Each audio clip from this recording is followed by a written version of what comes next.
Ang unang ninakaw ni Marcos ay ang ating gold reserve. Oh, yan talaga ang pagsisiwalat ni dating Pangulong Duterte, mga kababayan, sa rally kagabi sa Mandawi, Cebu, na kaya daw lumiliit ang ating value ng pera dahil etong si Marcos ay walang ibang ginawa kundi nagbenta ng ating gold reserve, mga kababayan, na siyang pinagbabasihan sa value ng ating pera. At ang sabi ng ating dating presidente, ito ang unang-unang ninakaw ng ating presidente ngayon na si Ngagba. Panoorin niyo pa, mga kababayan. Ang unang gikawat, ang unang ninakaw ni Marcos, ang atong gold reserves. Ang ating gold reserve. Oh. Malamang, mga kababayan, narinig niyo yan sa balita, di ba? Na sa 2024 lang, mga kababayan, ang Pilipinas ang siyang may pinakamaraming ginto gold reserve na ibinenta sa buong mundo. Diyos mio, Marimar. O, eto na nga, mga kababayan. O, si PRRD na mismo ang nagsabi, ninakaw ni Marcos yan. Ako'y issue simple lang. Meron daw siyang issue simple lang. Ang usak ka... Ita-translate natin ito, mga kababayan, ha? Dahil nasa local dialect nila, mga kababayan, Cebuano. Nasod. Naanay pundo niya. Ang isang bansa, mayroon niyang gold reserve, sabi ni dating Pangulong Digong. Nga gold. Gold ba? Gold. As in gold, ginto. Kana, yan. Iyang itubag, unsa man ang imong kwarta, papil malang na. Yan ang pinagbabasehan, mga kababayan, sa value ng iyong pera. Dahil papel lang yan pera eh. Asa man ang balor, ana? Nasaan ang value niyan? Asa ang backup, ana? Ano ang pinagbabasehan niyan? Ano ang backup niyan? Ang kasagutan niyan? Yung gold reserve natin, mga kababayan. Mayroong kadayon, niya ang among gold reserve. Dahil alam niyo, mga kababayan, bakit kinonvert yan ng papel? Katumbas ng gold reserve natin yung perang papel na nagsisirculate. Dahil mabigat ang gold eh.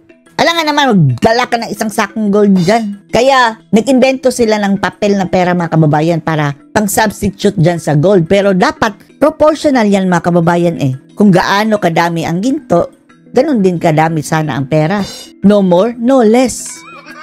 Kaya na mo palit og asa magdegosyo. Kay naami gold ug naay balor among kwarta. Sabi ni Tatay Digong, yung binabasehan ng ating pera, perang pambili natin, ay yung ginto, yung ating gold reserve, mga kababayan. Ang butlag, nang magbaling-baling anong ilang computation. Ewan ko lang kung anong ginagawa niyang computation dyan. Ang atong gold karon, ang ating gold ngayon, ubos na! og baligya. Binenta. Pero hindi talaga literally ubos, mga kababayan, ha. Pero yung punto ni Tatay Digong dyan, sobrang daming binenta. Yung ibang bansa, mga kababayan, naglilikom ng ginto. Tayo nagbebenta. Nang ibang papel gigunitan, nga bugat kayo ni adto kay daghantag gold reserve. Yung papel na pera natin dati na malaki ang value dahil marami tayong gold reserve. Ngayon, wala na, konti na lang ang value. Magaan na kaayo na. Magaan na lang dahil tod nga wa nay nasod mukatag. Hanggang wala ng country, mga kababayan, ang o-honor niyan. Dahil wala na silbi. Honor ana kay wa na nay value. Dahil wala ng value. Dahil naubos na ang ating gold reserve. Ang unang gikawat, ang unang ninakaw ni Marcos, ang atong gold reserves. Ang ating gold reserves. Akala ba natin ang daming ginto nitong mga Marcos, mga kababayan? Sabi ni Imelda, metric ton. Yun pala, mga kababayan, ang pinunteriya ngayon ay gold reserve ng Pilipinas mismo. Sige, mobitaw nang ni ako. Kaya nga nandito ako. Actually, suko ko putang ina. Actually, galit ako. Jut ang dinames nila.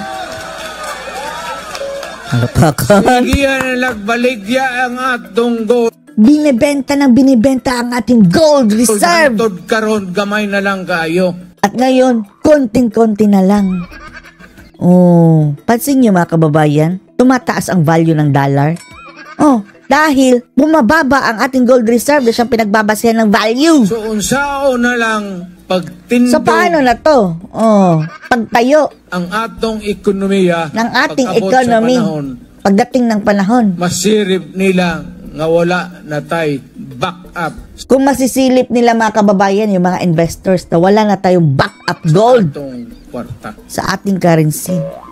Importante na Importante yan eh. Tanang nasod na ana. Lahat ng bansa mayroong gold. Sila gold kita dito. Muni among pundo. Nangongolekta talaga ang bansa ng gold mga kababayan bilang reserve. Dahil yan ang pagbabasihan kung gaano kalakas ang currency natin. Pera. Muni balor sa among kwarta. Ito yung value ng aming money. Nawala na. Kay Nawala na. kasigihan o baligya. Dahil binibenta ng binibenta. Wa ta mahibaw pilay baligya o Hindi natin alam kung ilan ang binenta kanos at kailan. Dahil pasikreto mga kababayan, ipailalim. buo na'y nakong putang inan diha nga wa. Yan ang malaking jutang ginemes dyan. Hindi natin alam. Wa ta kahibaw ang gold diin gibaligya Hindi natin alam kung saan nila binenta og pila. at magkano ang presyo. Wa sila mo sultihan na. Hindi nila yan sinasabi. Narinig lang natin yan sa news mga kababayan na, pero isang media outlet lang ata yun ang nagbalita. Pagkatapos wala na mga kababayan, yung mga malalaking mainstream media, tahimik pa sa sementeryo. Administrasyon. Kada dapat public na. Yan dapat public. Issue. Dahil public issue. Dahil public din ang may-ari mga kababayan. Dapat alam natin yung pinagagawa nila mga kababayan. Lalong-lalo na pagbenta sa ating yaman. Public property, public money. Sekreto. At hindi natin na rinig si BBM mga kababayan na sinabi, nagbenta tayo ng ginto para mayroon tayong proyekto. Anong proyekto nila? Ayuda. At ingnan mo, padoon na siya sa pagka-dictator. Sinasabi ko sa inyo, papunta na ito sa pagiging diktador si Bangag mga kababayan, si BBM. Padoon na siya dito, di na magbaling-baling. Papunta na siya doon. Hindi na yan baling-baling. Ug ingno ni mo, hoy, hay naman tong among gold.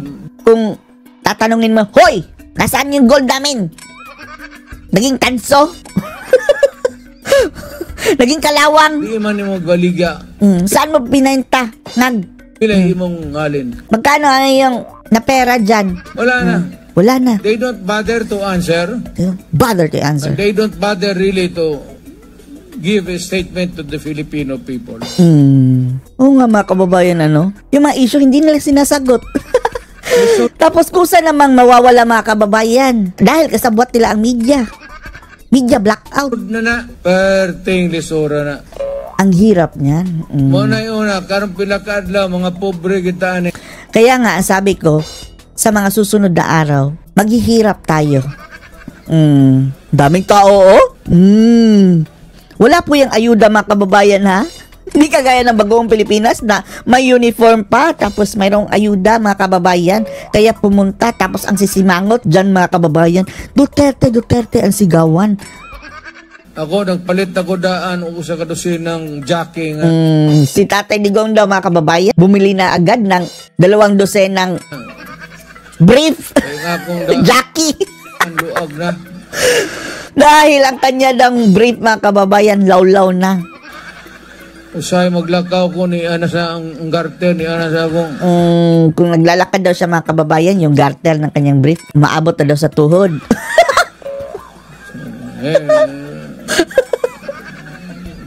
Pobre na gud ta. Dahil mahirap na tayo. Kaning putang ina di gyud ang pagkaon. At isa pa, etong pagkain. Bugas. Bigas. Ang iyang giingon ni adto nga. At sabi niya dati na ang kilo. 20 ang kilo. May gisaad sa buang. Yun ang pinangako ng baliw. Karon wala na. Ngayon wala na. Walay solusyon. Tapos walang solusyon. Na makita na to. Na yun talaga nakikita natin. Yan ang problema. nag-import sila og daghang bugas. Nag-import sila ng maraming bigas. Bayad yun nagtaripa. Magbabayad talaga yan ng tarifa, tax. Pag iubsan nila from 35 to 15. Yung tax, pinababaan nila from 35 to 15, kalahati ang kinat. So daghang bugas ni sulod. So dapat sana mga kababayan, makakaltasan ng 15 pesos. Maraming bigas ang pumasok. Pagbaligya, mahal na yan. Pero, pagbenta mahal. Mahal pa rin. Meaning, ang nakikinabang yung mga traders na mga kakampi nilang mga bangagan. Unsa man yung putang. Ano na to mga jutang ginimes na ito? Pasudlo na. Mubo Pinapasok ang taripa, na. Binabaan na nga ang tarifa, yung tax. daghang bugas, Maraming bigas. Pag-deliver, mahal. mahal man lang gihapon. Muba pod gare. Oh. Ganyan din ba dito ang presyohan sa Cebu? Mahal pa rin ba? Oh, mahal ang bigas mga kababayan. Tapos ang yabang ng 20, no? Tapos bukbukin. Maraming Beatles mga kababayan, mga bukbuk. Wow, kasabot. Oh, hindi ko naiintindihan. Ako presidente nito.